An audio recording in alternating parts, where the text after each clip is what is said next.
I love myself a podcast. I love myself a good podcast. I've been listening to this podcast, Invest Like the Best, lately. And they've interviewed the Anthropic CFO, Krishna Rao. And he had some pretty good takes, which I think will give us some insight into the future world of corporate work, but particularly the finance and accounting world. And given that we're in that space, but we're trying to share our learnings and insights in this space as well to the other finance leaders, strategizers, thinkers, and doers, like we said, I thought it would be good for me to share 10 snips that I found valuable and get your thoughts on that based on the takes that I've taken. You're talking about that's a good point. I know I've done it.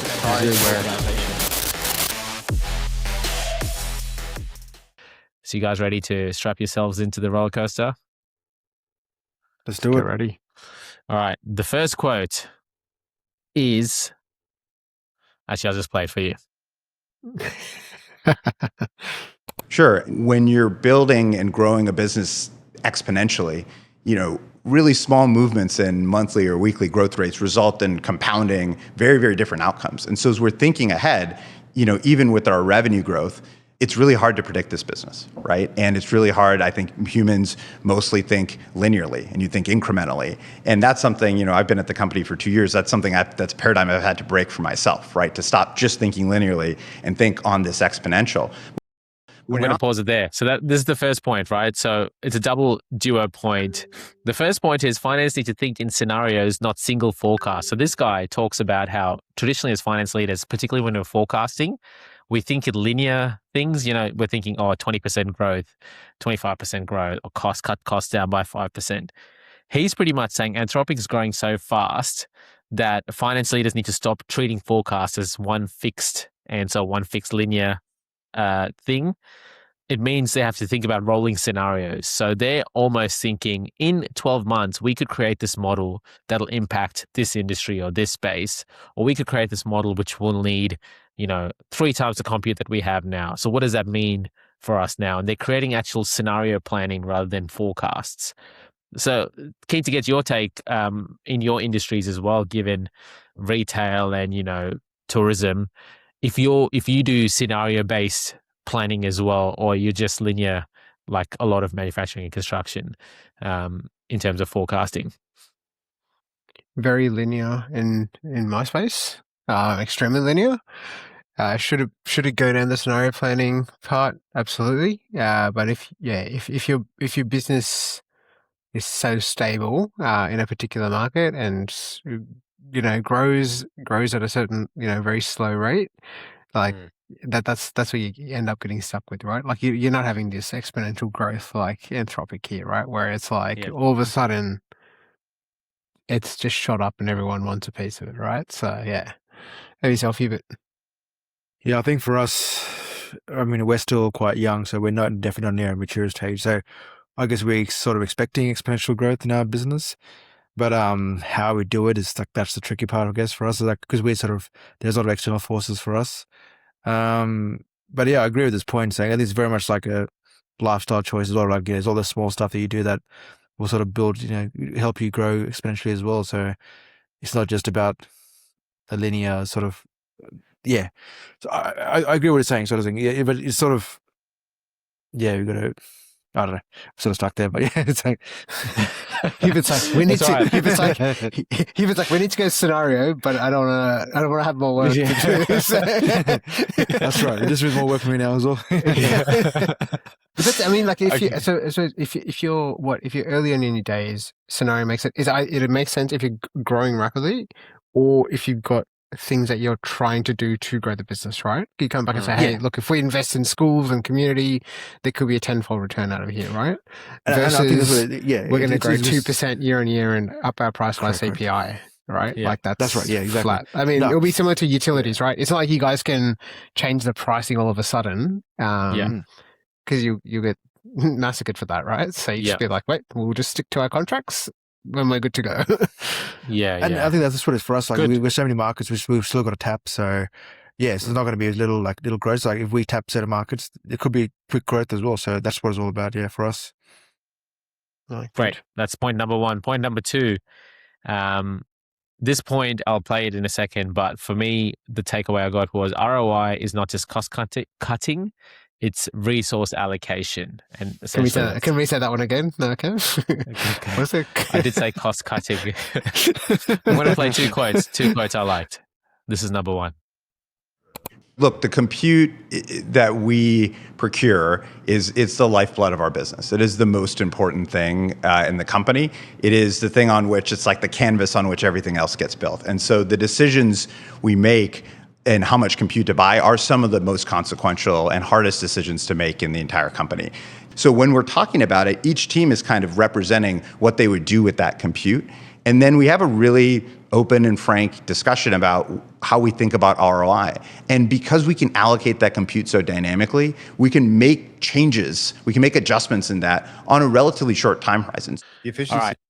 The application for us, what I liked is every business has its version of compute that Anthropic does, right? For us in utilities, it might be labor hours, working capital, supervisors, sales capacity, could be plant and inventory, could be different types of things based on your industry, but finance needs to identify the true constraint in the business and help allocate it to the highest value work. And that's essentially what good finance partnering looks like. Keen to get your thoughts in your spaces, lads. Mine is similar. So if you think about people and where you divide that labor into like warehouse, stores, head office as an example, or transport, and it's basically about where you get best bang for buck. So yeah, it's very similar to your industry. Yeah. Yeah, it's the same for us as well, where especially with being a young company, there's a lot of ideas, a lot of people that will want to go, a lot of directions that people want to take the business. I guess it's all about, we've got a limited resources and about where is the best place to allocate the resources to get the best return. And that's basically what we fight every year, sort of which idea should get the most resources. And like I said, I agree with them. It's not just cost cutting. If you want to grow the business, sometimes you got to spend more to grow the business. So that's it's not just about reducing costs that's going to help grow the business. Agree with that? Agree. So yeah, across the different teams, ops, sales, marketing, finance, the conversation should be around where the scarce resources go. And obviously we help them quantify their return. And the conversation shouldn't just be, oh, can we afford it? It should be, well, is this the best use of, our next dollar, our next hour, or the actual resource that we have at our fingertips? Great. We're flying through this. Next one. So this one is finance teams, and this is kind of what we've been talking about. But finance teams should become AI super users, not AI commentators or observers. So I'm going to find this. Again, it's dual video quote. So bear with me. Here we go. This is really interesting because we were using Claude Code, about a year ago. And, I started asking people, like, is everyone just vibe coding? And we started to use Claude Code as almost like an assistant, a digital coworker, not just for coding tasks. And that actually was early in what eventually became Cowork, right? That was kind of an extension of Claude Code to say what it's done for agentic software development, it should do for all of knowledge work. Our number one user is our head of tax, and he's really focused on tax policy engines and automating large parts of the workloads that are happening within the team. So I love seeing that. And I tell people, if we're not super users of this, if we're not pushing the limits of it, how can you expect customers to do that?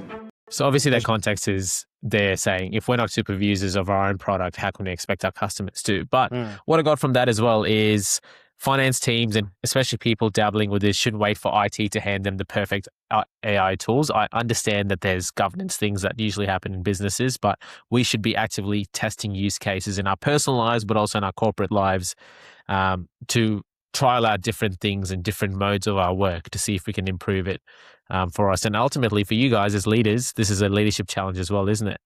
Because we're trying to help our teams adopt AI to not be disrupted too far in the future. But the challenge is we also need to be closest to the ground with some of these tools. So what are your thoughts?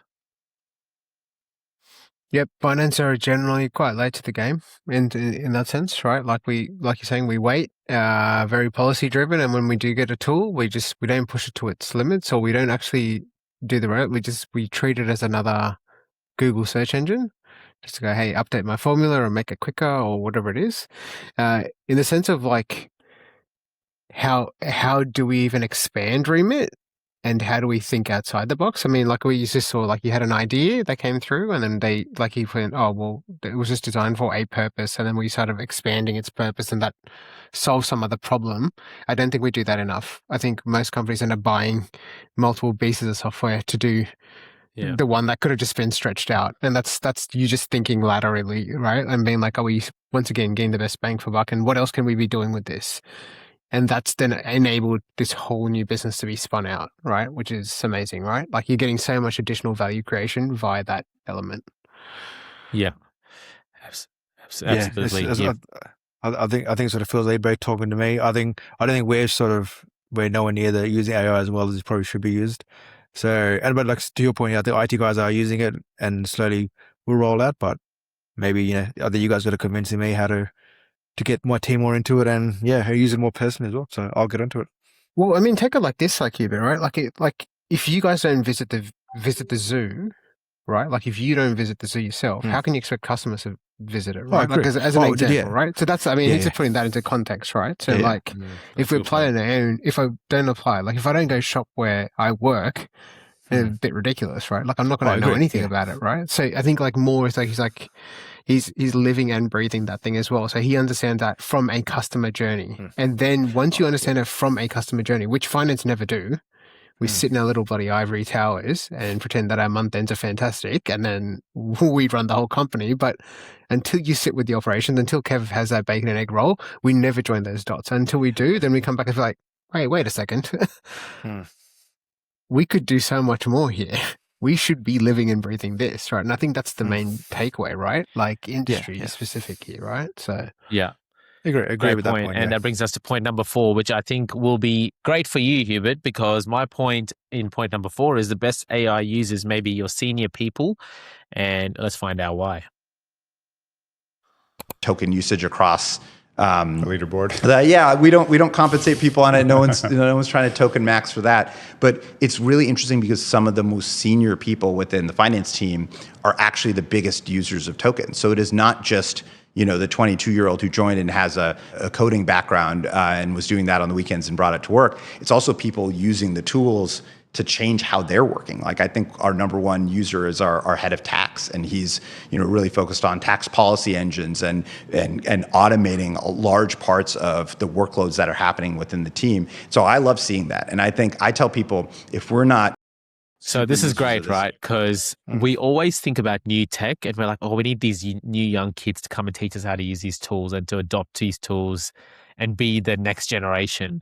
But actually, it's in such a unique part of tech where you actually need good context, good experience, and people to cut through the noise and BS to be able to use these tools to their full effect. And get the most value out of it, because they can actually tell if this is actually providing value and it's correct and it's governed right. So this encouragement for you here, but what do you guys think? I mean, I agree. Like, I guess, the pressure is on a bit of, the senior team, like people like me as well, where, I guess, hopefully we're sitting you guys now. I'll get into AI as well and get my team onto it as well. Yeah. It's that's a solid result. I think if we look like Hubert at your situation, almost 2 decades of experience, you'll be able to justify or understand if that AI platform's talking garbage or not, right? Like you'll be able to go, hey, run me a simple thing like a variance analysis, and like, that makes no sense. Or whereas a younger person just out of uni won't have that experience and that that seasonality as such, right? So you'll be able to easily spot stuff and be like, actually, what my real pain point is X. I want to solve for that, and you'll be able to spot that quite quickly. Whereas it won't come naturally. But the assumption was always like, well, hey, when we need to plug some new data in, get the young person to do it because they'll understand how to make it work quickly. But how do we optimize it? We can optimize it. You know what I mean? Like that's where the experience comes in, right? Like, and that knowledge, for sure. Yeah.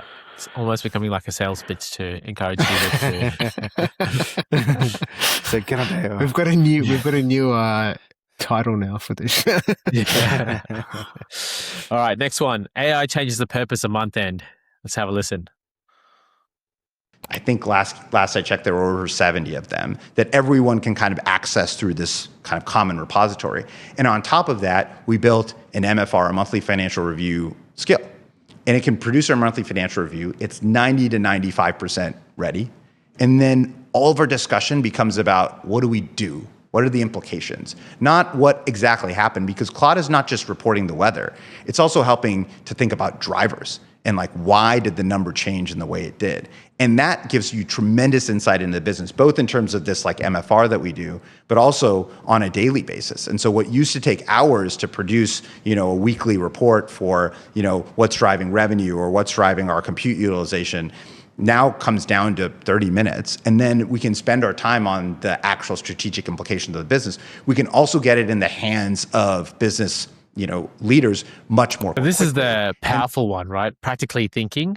And, we've been talking about this for like 5 years, where month end should become less about the time we spend doing it, but more about strategically thinking through the outputs it gives us. But I think this is kind of the gold standard for finance going forward, potentially, where there's continuous close. You don't really have a month end, but you're continuously closing, there's continuous insights, and the business is responding to that autonomously, so to speak. But how do you see that affecting how you guys work? Yeah, it'd be completely game changing if we're to adopt a continuous close approach rather than a static approach. Like it's you're making decisions, you're trying to understand the why and the we back to the our days of attending the CFO-preneur, the what, so what, and what now. It really applies that, right? Because we end up spending all that time on the what now, not the what, right? Because it's That's right. And that it changes, because now you can pivot your strategy quickly. You don't have to take 6 to 10 months or 12 months to make a basic call. And I think exactly what needs to be done. Like, so if we get too hung up on like the historical so much, I mean, historicals, they're great, but it is the history, right? And now it is looking forward. So yeah, a huge pivot point. Yeah. Yeah, I guess for me, this is what excites me about AI. I think it's the whole fact that it can sort of cut down the hours of putting spreadsheets together and get you the file number quicker. Yeah, 100%. This is what excites me about AI, and I'm keen to look into more into this. Yeah. Yeah. And the alternate alarmist thought about something like that is like, oh my goodness, it's going to replace all these jobs. But the next point talks to this, and he talks about AI creating a Jevons paradox for labor, essentially saying that it looks like it's optimizing, and it is optimizing and taking work away from people, but it's actually creating more work as well, because now we're realizing actually there's so much more that we should have been doing, that we need to be doing. So let's look at this. People so much more productive. And there's a little bit of this, I think of it again like Jevons paradox, but for labor, which is that we have people who become incredibly more productive. We've hired a lot more people because of that, because there's no shortage of work to do. And now with the assistance of Claude, people are spending less time in that MFR trying to reconcile some number, but they're actually thinking, oh, how do we reinvest this in the business? How do we think about, kind of dynamically allocating resources? Whereas before I'm working to tie out a number, or I'm, in that accounting example, taking a long time. So it's interesting, right? Because it takes a different type of person when you're thinking about hiring in order to bring someone in. You're not only looking at someone tech savvy, but someone more strategically, in terms of their thinking. You're being less the reconciling of the transactional type. So I think it'll change the way we hire as well. But like he's saying, it's creating a different need, and a need for more people, because there's now more to do in the business. Yeah. Thoughts? 100%. Yeah, I think that's exciting. Like, yeah, I think that's what people should be focusing more on, the strategic part of the business. And it's an exciting thought that, yeah, this is sort of the future.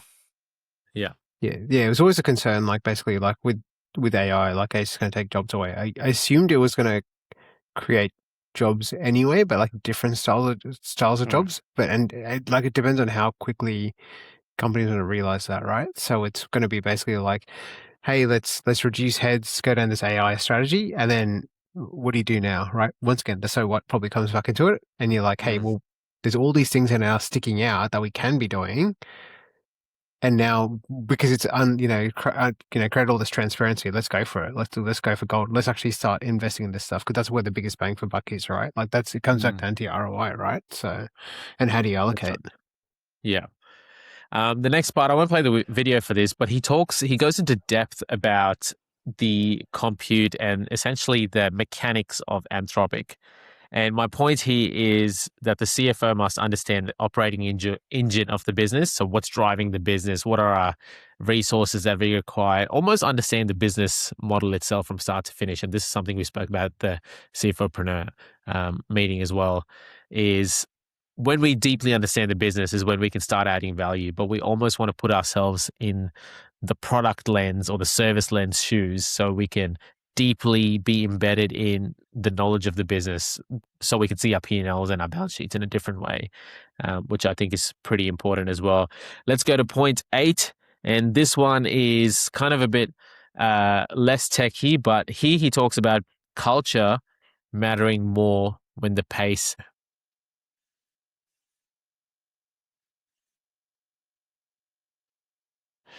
All right. We, in addition to meeting about compute procurement, we meet a lot about compute allocation. I think what's important is it starts with a place where our culture is one that's incredibly collaborative, and that informs how this conversation happens. So there's not like fiefdoms. It's done in a very like collaborative, not a zero-sum way. But there's a level of compute for model development that we will not go below, right? So even if it means it's harder to serve customers, or we have to do kind of unnatural things when it comes to that, we want to continue to make that long-term investment in developing the best model. And I think it's just that focus on the mission and the alignment that kind of is imbued throughout the culture of the company.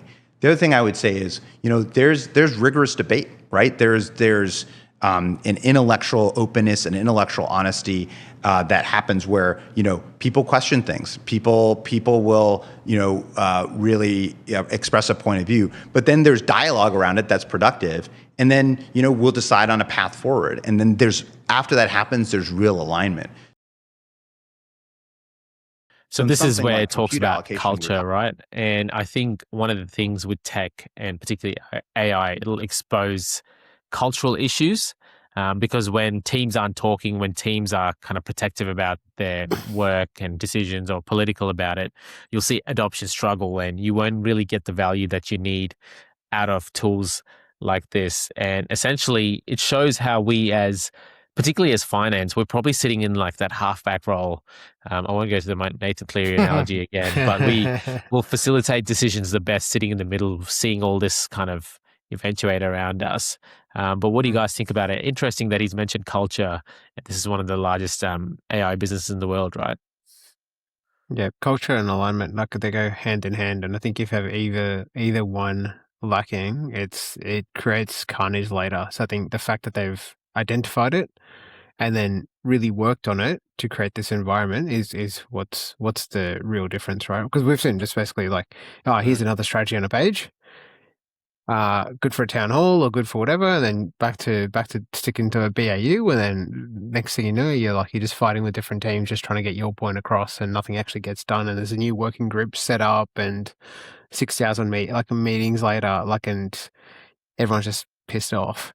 I think this just actually comes back and says we're all in it together, right? And I think one of your previous episodes about like those bonus and commission schemes, it's like how do you get everyone aligned, and that's really challenging in a legacy environment.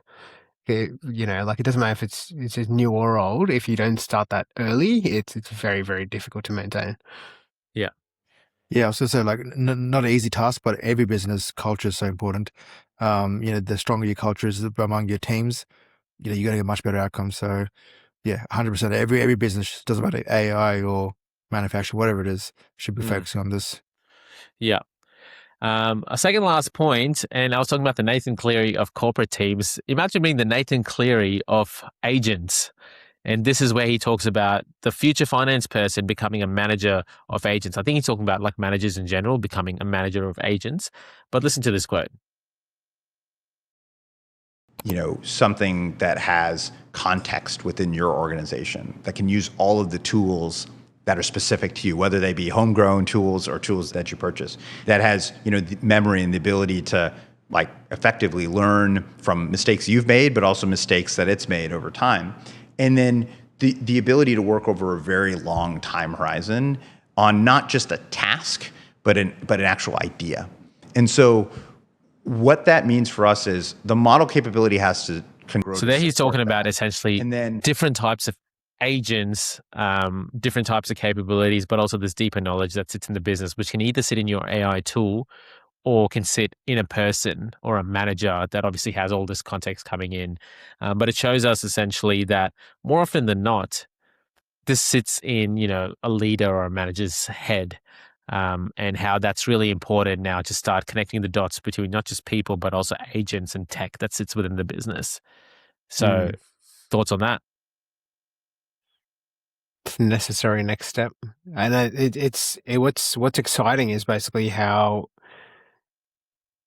you'll be able to, like, it's learnings, it's continuously learning, it's joining dots, it's trying to do things better. I think that's the next thing. Like it's because what happens with the company is, there's flight risks, there's turnover, you lose staff, systems change, you don't understand context, and then you're forever chasing your tail, right? Especially when already large setup companies. So now it's basically like come back and say, well, if we've already got this process down pat and we've already got a manager of agents, like they can control this component, we can keep iterating, and like what else can we be doing, right? Like I think that part's that recursive programming style stuff is amazing. Yeah. So I guess this is sort of my one question around AI. AI knows all this stuff about your business. How safe is it that other companies won't get it? Are you talking about just going like just out in the public, like ether? You're talking about just how you use it? But even like I said, like say someone leaves your company, goes to another big company. I guess it's hard to take something off your laptop is, whereas this is already in the, it's in the cloud. You can sort of somehow pull it out of there. I guess, I don't know. How safe is it, I guess? Yeah. Yeah, there's usually, like, if we think about, there's usually multiple different types of licenses you can get. Like, and so when you go for like an enterprise style, there's usually enterprise style licenses that keep your data within your area, and you can tag in and out like how much external stuff you need, but a lot of that stuff is contained. But do you reckon that works? I mean, it does. Yeah, it's fully secure into your network. So you'll need like your business email, a single sign-on, everything's controlled, and then you can't access that externally anywhere.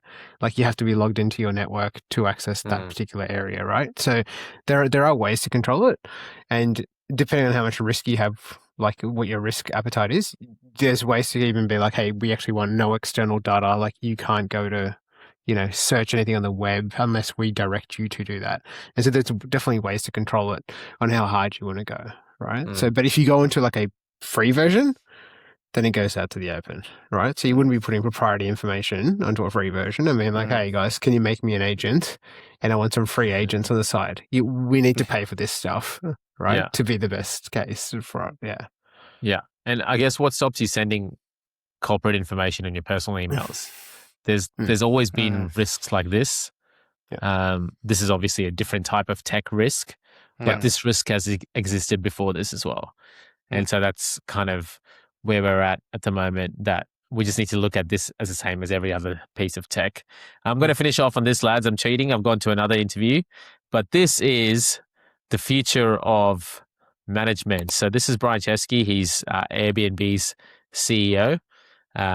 And I thought he had a great take on the future of people management, which I thought was a bit controversial, but made me think about what it meant for finance people as well.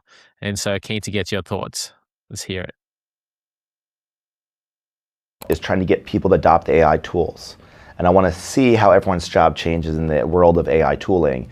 And then I want to basically embark on like a fundamental redesign. I don't think people managers will have any value in the future. When I mean people managers, people that only manage people. I think everyone's going to have to be a hybrid people manager or manager IC. Meaning they have to have contact with reality in some sense, with like a thing a customer end up seeing or doing. Yes, an engineer would call it they have to be technical. In other words, they have to be, every engineer needs a code. Even the managers need a code. And whatever the version of that is for your field, you need a code. So if you're a lawyer, you're just not managing people, you have to actually read the case law and you have to get involved. And that makes sense, right? Like, you can't just be like, these managers where you're kind of people's therapists and you're just doing meetings, you're doing one-on-ones. Like, I do not think people who have lots of recurring one-on-ones are not going to survive. Because what they're doing is like that, oh, you come with me with whatever your problem is, I'm here to help you, like a mentor or professor. That kind of leadership style is not going to work. You need to have context. And I think a lot of people will survive this age of AI. The two types of people that will not survive the age of AI are two types of people. Pure people managers who like think it's all about just leadership. No, it's about content and leadership. And by the way, like I hear about design leaders that like the heads of design, they don't actually manage the design. Johnny Ive manages the design. He designs and he leads people. A design leader who only manages the people, that's crazy to me. The way Frank Lloyd managed his design team is through the work. So he goes into a bit more detail there. But his point is leaders need to also have output. And I think it's nothing new there because it's kind of always back of the mind thing, particularly with finance, because we're never really just sitting there managing people most of the times. We're always making decisions, we're doing things, we're building analysis. But his view is this is going to change even more, right? In all of our fields, where will be less leaders and a bit more individual contributors in our field, which I think is great. I enjoy getting my hands dirty, but keen for your thoughts as we wrap up, lads. My view is basically we're still going to need to have people leaders as well as like doers. I think the role, like the pure people leadership, yeah, like it's understandable that will go, but I think my view is you always need to have a room for people leaders as part of your role that will have to train and develop on how to use these things, like use the tools, how to get the best out of them, like how do we get the best out of that individual, like what else are we looking at differently. So because come from day one, day two, like you're not going to understand this stuff, right? And so you need to be mentored up, you need to be trained up on this stuff, right? And that's always a gap. And I'm still taking people on that journey with me, right? So yeah. Yeah, I agree. So I guess like Ash's point here, pure people managers. Yeah, I think that's to be gone soon. But we talked about it a while back. What makes a good leader? Someone who's in there with us. Doing the dirty work. I think that's what this is pretty much saying as well. Like your leader should be in there with you as well as taking care of the people. Yeah. Yeah. Just like a Nathan Cleary that takes some hit ups as well now and then. Exactly. All right. That brings us to the end of our episode, guys. If you like this type of content, let us know because we love listening and reading stuff that'll help us in our fields, but also help us think deeply about the industry that we care a lot about. So if you liked it, comment, give us a key takeaway that resonated with you. Like and subscribe to the channel as well. And yeah, we'll catch you on the next episode at the Account Dads. Cheers, guys.